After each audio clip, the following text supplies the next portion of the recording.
So there was a release of about 40 documents in a case ostensibly involving Jeffrey Epstein. This is a lawsuit filed by one of his victims, one of his accusers, against Ghislaine Maxwell, who was a longtime associate and uh,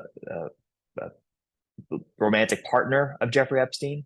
Of course, Jeffrey Epstein died by suicide in a federal jail in New York City in 2019.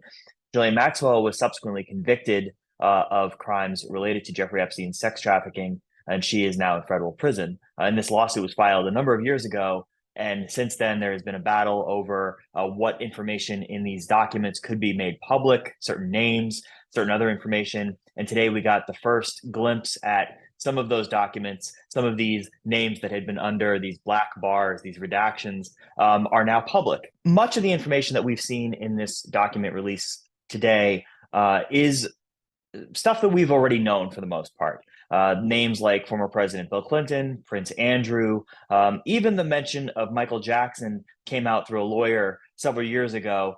Today's release shed some new light on that. Nothing untoward happened with Michael Jackson, according to the witness who was testifying.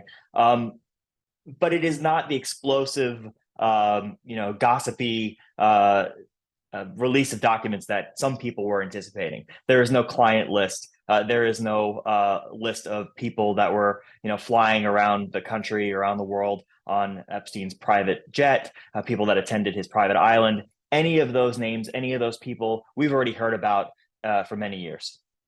Some of the documents that were released involved depositions that were given by Jeffrey Epstein's accusers, Jeffrey Epstein's victims. And they talked about mostly what had been reported on or rumored about people like Bill Clinton. These women were asked if they had ever been on a helicopter with Bill Clinton. They denied that. And then there was also mention of Donald Trump, another former president. One woman said that she was flying on Jeffrey Epstein's private jet from Florida to New York. They had to divert because of bad weather in Atlantic City, and they wound up at one of Donald Trump's casinos.